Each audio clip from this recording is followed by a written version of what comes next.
Welcome to Coffee, Eggs and Inspiration. It's a weekly show that goes out over YouTube and all the major podcast channels, and each week I get to sit with an inspiring person and listen to them tell their story and share it with all of you.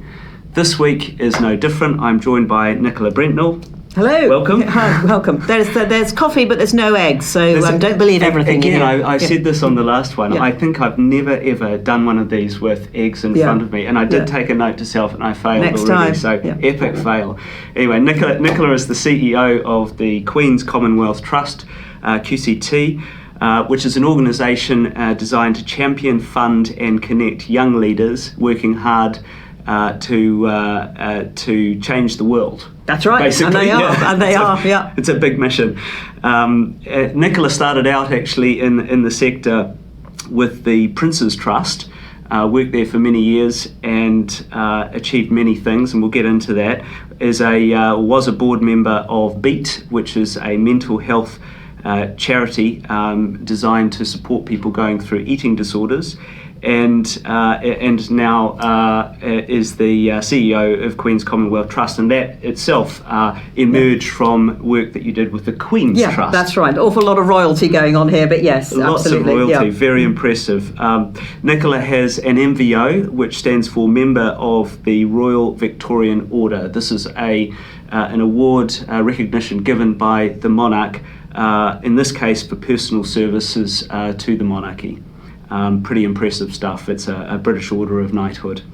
Wow. Well, it's a huge privilege to be included in that club, I can assure you. Well, a huge privilege. I imagine so, and I guess you actually received the... I did, yeah. I had a medal joyous day over at Windsor Castle a couple of years ago, and received my award from Her Majesty herself, which was just absolutely magical, because everything that I have been doing when I was working on the Silver Jubilee Fund with the Queen's Trust and now with Queen's Commonwealth Trust, it all comes from an example of leadership and belief in young people that Her Majesty has had her entire life. Yeah. And so everything that we're doing, right? that's right, and everything that we are doing is really carrying on that belief in young people and what they can do if they're just given a chance. So it was a magical moment for me. Incredible. I've noticed when I've seen those awards, there's a little conversation that happens. Yes. Can you tell us about that? That's right. Well, Her Majesty was really interested in the Silver Jubilee appeal and how it was going, and what it's like meeting young people all the time. Always that interest in the work and what's happening, and what transformation is coming out as a result of young people having those chances. So it was great. It was really good. Wow, extraordinary stuff. Let's start with the Prince's Trust. Yeah. You were there for 11 years. I was there for 11 years, and what a fantastic experience that was. I had the opportunity to do a whole bunch of roles. I went in as the executive assistant to the chief executive at the time, a guy called Tom Sherbir, who I learnt a huge amount from, as I did from all of my colleagues at the Prince's Trust over the years I was there.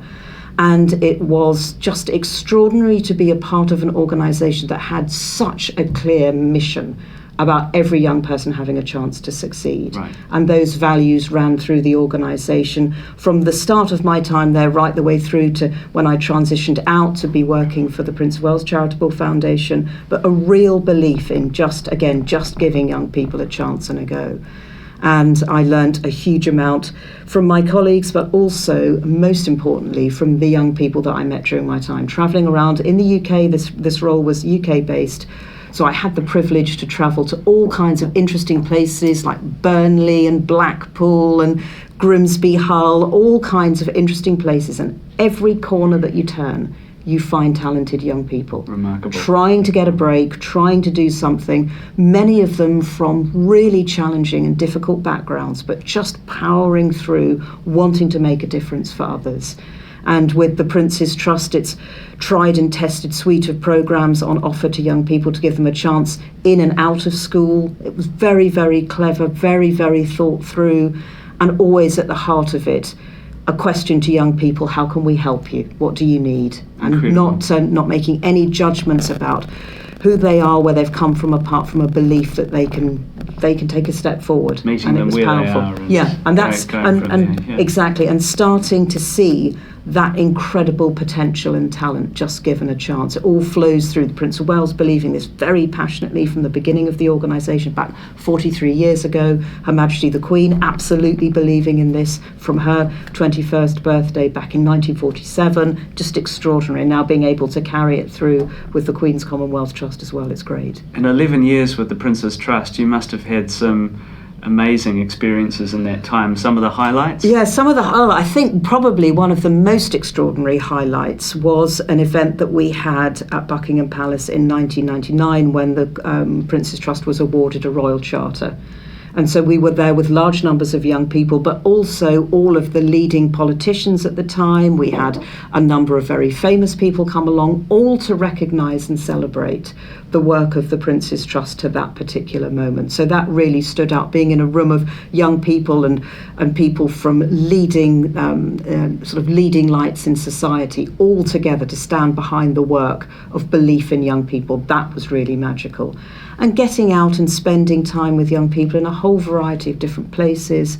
I had the privilege of going up to Burnley. I went with Sir Trevor MacDonald, who was a trustee of the Queen's Trust. We went up there and spent time talking to young people, hearing their stories, hearing great strength and resilience through difficult times, and this sense that the young people want to help others.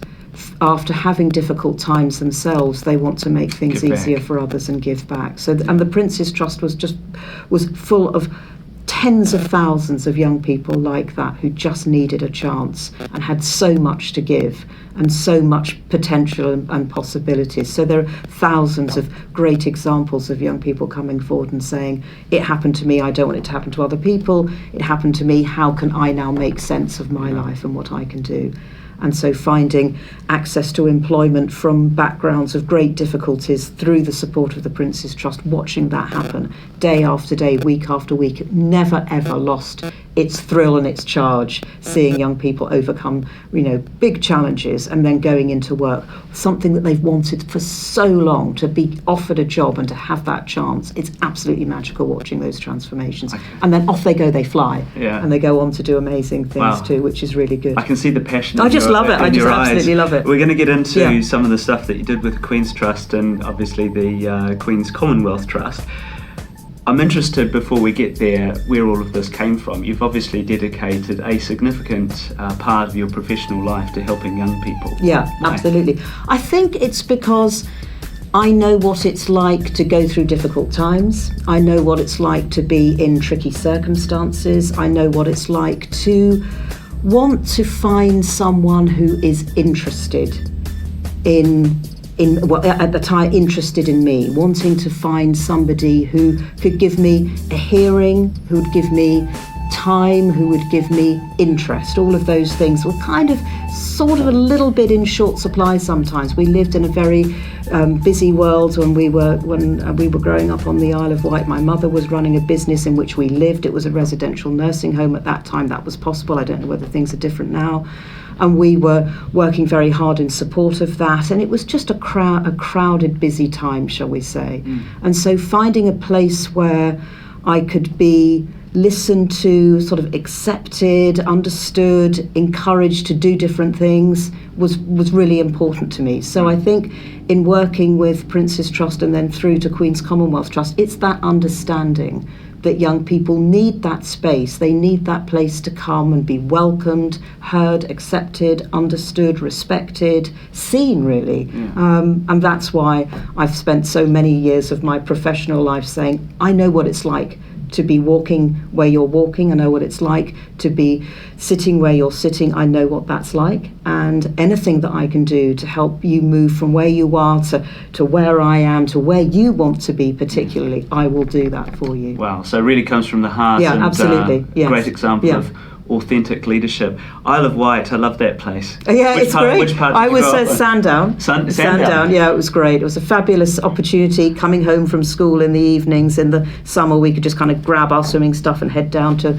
the beach and swim. There were some very good times down there. A great place to grow up. I visited Sandown about 3 weeks ago. Oh my goodness, yeah. It's a place that's got, again, another one of these magical places. Lots of young people, lots of potential, just needing an extra helping hand. Were you a sailor? Yeah, I was wasn't a sailor, but I knew lots of my friends did, and they loved sailing out of Bembridge and all around. Yeah, it's a great place for kids. It's a lovely place. I agree.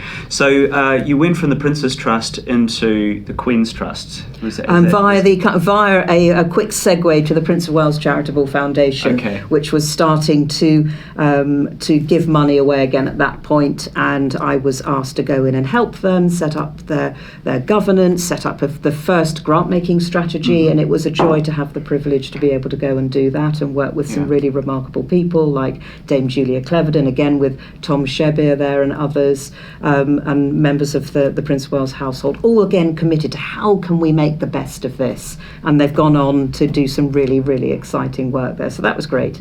And then I got a tap on the shoulder to see whether I might be interested in going to help spend out a fund of £35 million, as it was, back in 2011 into 2012, really trying to find some remarkable organisations supporting young people. And that was the role I had at the Queen's Trust, which was really one of the jobs of my life. It was fantastic. It sounds like a dream job. Here's £35 million, can you go spend it? But it's difficult. Oh, gosh, it is incredibly difficult to give money away wisely and well. And choosing really when not to give it. Yeah, exactly. Yeah. And we spent the first couple of years working together. I had a fantastic board of trustees there, all really engaged with what we were trying to do. We built the whole thing together.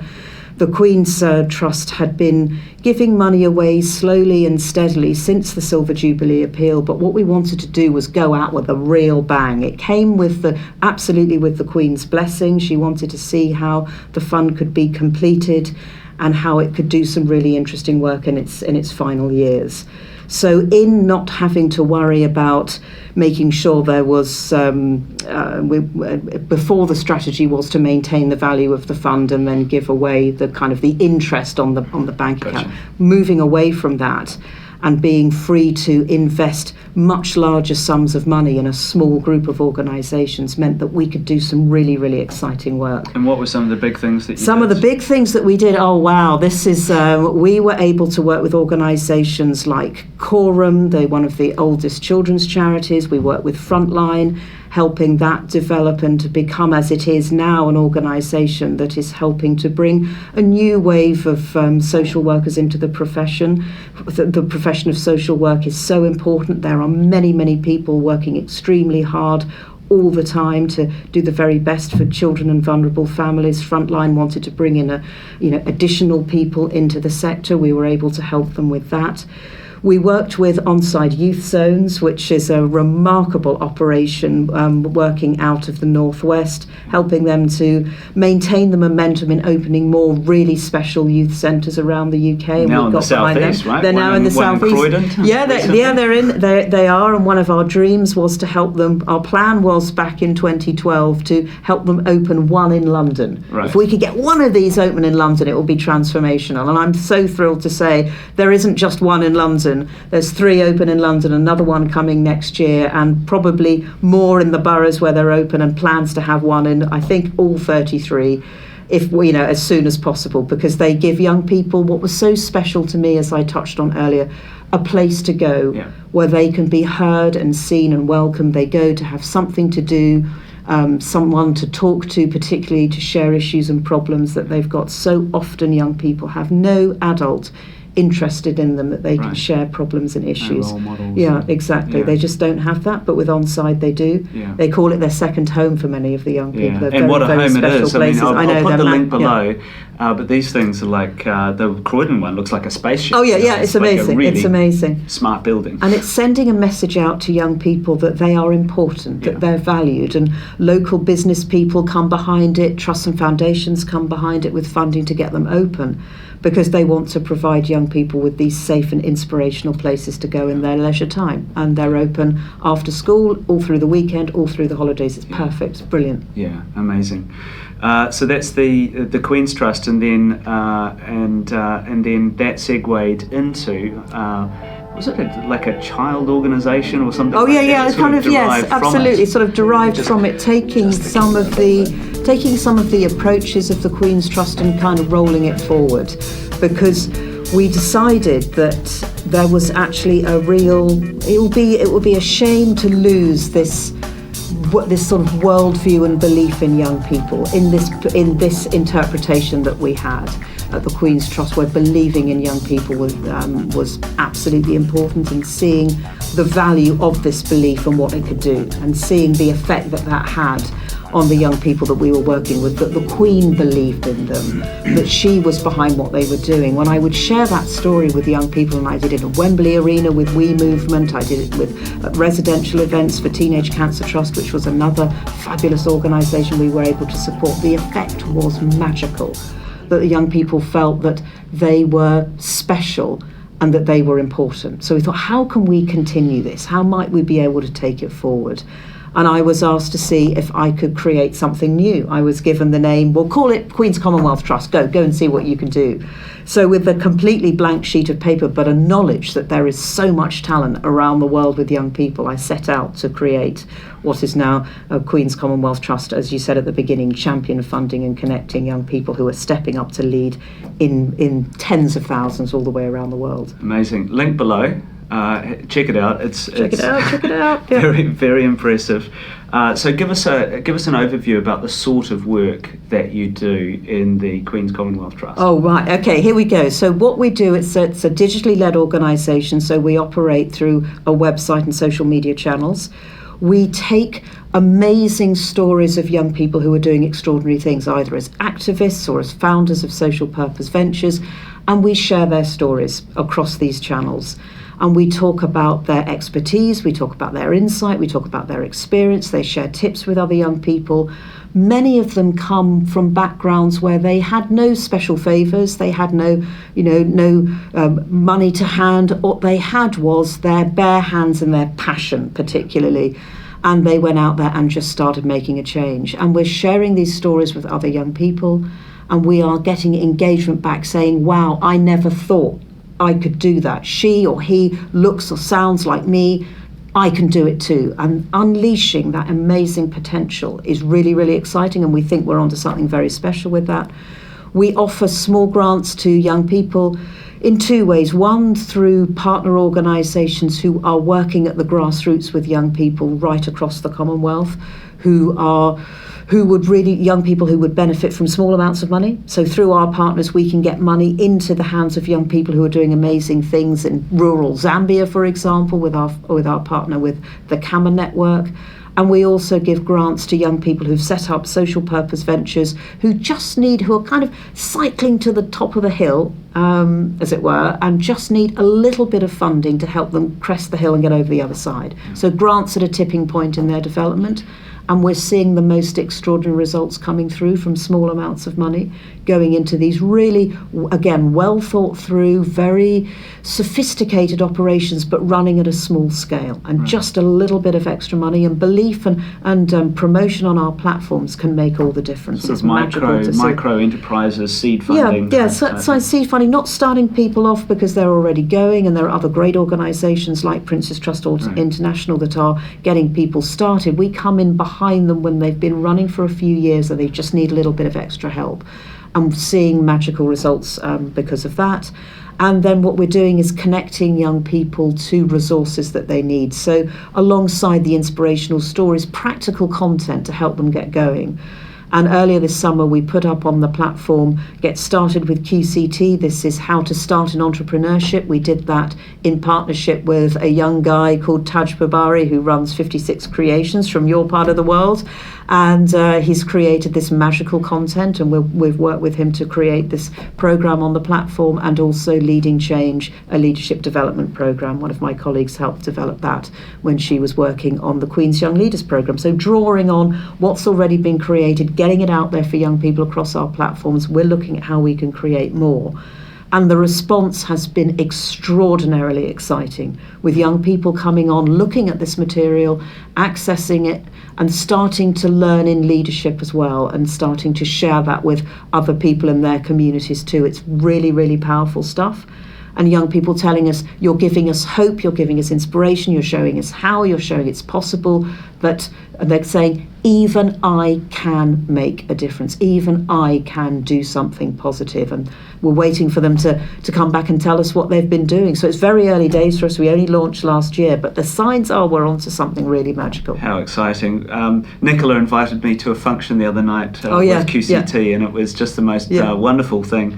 I got to speak with a doctor from Rwanda, several entrepreneurs from Nigeria and other parts of the Commonwealth. Actually, for those I'm obviously a Kiwi, born and bred. I'm also a British citizen, so I know a little bit about the Commonwealth. But for those people who are watching and listening who may not, give us a few stats about what the Commonwealth is. The Commonwealth, 2.3 billion population, 60% of the population under 30, a very young population, particularly in the 19 countries in the Commonwealth in Africa. This is a network of countries that all speak a common language, which is English. They have a common institutions and are all driven by an opportunity to trade with each other, learn from each other. We have scholars come from all over the Commonwealth to the UK through the Chevening programme. It's a really special network and family of countries, and having the opportunity to work with them. But the interesting thing about Queen's Commonwealth Trust is whilst we fund into Commonwealth countries, our content is digital, so it can go anywhere. Anywhere can anyone in the world. Just reflect on those statistics. So 53 countries, 2.3 billion people, and there are 7 billion in the world. So very significant, and 60% under 30. I'm glad New Zealand could contribute 5 million to that. And you're obviously very connected with the royal family. Well, I wouldn't say that necessarily, but I've had the opportunity to serve in organisations of which they are patron or president, so I've had that huge privilege. I wouldn't say I'm connected to them directly. You must be invited to some great parties, though. I have had that joy, yes, I have had that joy, and just recently we were at the closing event for the Queen's Trust, and Her Majesty the Queen was there, and it was lovely to be able to reflect with her on the success of the Queen's Trust and all the things that we had done. So yes, I do have those opportunities from time to time. And on just last week, on Friday, we were with the Duke and Duchess of Sussex with a group of young people from around the Commonwealth and one young man from Iraq, and we were talking about inclusion, we were talking about gender equality, we were talking about fairness, compassion, service, all of those great things. And the Duke and Duchess of Sussex were really engaged in the conversation. Harry and Meghan, Harry and Meghan, very, very engaged in the conversation, really passionate about this work and seeing what young people can do to make a difference. It was a great session. Everybody was contributing. It was really relaxed. There was a lot of laughter, a lot of fun, and a huge amount of commitment from this group, this alliance, to get out and do more to make sure that everyone's included, respected, engaged, and there's an equal playing field for everybody. It was just fantastic. An hour that was just a kind of rocket fuel for service to other people and just saying everybody should be treated with respect. It was great. Well, the Commonwealth is a great example of diversity and inclusion, isn't absolutely. it, in itself. Over the years, you must have had some pretty surprising and remarkable experiences. Can you tell us a couple of stories about you're into dance, for example. Oh, yes. This was, I've got a bit of a reputation now for dancing, and this comes from having the opportunity to meet women in a network called CAMA, and there are over 140,000 women in this network in 5 countries in sub-Saharan Africa, and we work with them in 4 countries, in Ghana, in Tanzania, in Malawi, and in Zambia. And these are women who have been educated with the support of bursaries through the organisation called CAMFED. And these are women who know the risks of being, for girls, particularly being out of education, the risks of a frustrated future, the risks of early marriage, the risks of early motherhood, and all that entails. And they know the dangers that those issues face so many girls who are out of education. The statistics are terrifying. They have been educated, and what they have done through being educated, they're now running businesses, or they may be in employment, and they use the proceeds of their income to help other girls go to school. And they dance frequently in their meetings for joy of freedom through education, for the joy of serving other people, for having that sense of potential and optimism, and let's leave no girl behind. They just bursts from them. And I have had the huge privilege of spending time with them in Zambia, in Samfya and in Lusaka, and then recently in Malawi when the Duke of Sussex was there. And we were at a meeting in Malawi. There were 40 Cameron members there. The atmosphere was electric. The Duke of Sussex, Prince Harry, was with us. And throughout the meeting, as always happens with Cameron meetings, there was dancing. And this dancing comes from this special place, this experience, as I tried to explain earlier on. And they got up and they were dancing, and I just couldn't help myself. I just got up there and I was in there with them dancing, because I understand from my background, some difficulties, and seeing what happens when you're given a chance and you can overcome that. And I've been given a fantastic chance in my career to do this work. So I was just dancing alongside them, and it kind of got noticed because the Duchess of Sussex, Meghan, was watching from Johannesburg on Skype, and we couldn't see that she was there. And then suddenly she came into the room and kind of pointed out that I had some great dance moves, which was a great privilege for me, because I'm hopeless really at dancing, but it was just such a joy to be a part of it. It may well be, yeah. I'll search it. If it is, I'll link it below. You can check it out. Yeah. Nicola dancing in Malawi. Dancing in Malawi with amazing women who are much better movers than I could ever be. Brilliant. Listen, if you're a young person somewhere in the Commonwealth and you'd like to get in touch with the Queen's Commonwealth Trust, what's the best way of doing that? Best way to do it is come to us through our social channels. We're on Facebook, we're on Instagram, we're on Twitter, we've got our platform. You can just reach out on the platform and find us that way, and we are here and ready and willing to meet with as many people as possible. You follow us on our channel handles and things. I'm sure they'll be there as well, so just to get involved. All linked below. And in closing, Nicola, some advice from the heart. If you're a young person, maybe many watching this or listening to it, what's your advice? My advice is never underestimate yourself. Never think that everybody else can but you can't. I've seen so many young people in really difficult situations who have started to lead in some way and make a change in their life. So believe in yourself first of all and what's possible. And you can just shoot for the stars. I've seen it. I did it myself, and anyone can. Just take that first step. And contact me if you need me. My links will be below as well. What an incredible example of authentic leadership. Nicola Brentnall, thank you very much for joining us. Thank you for the opportunity.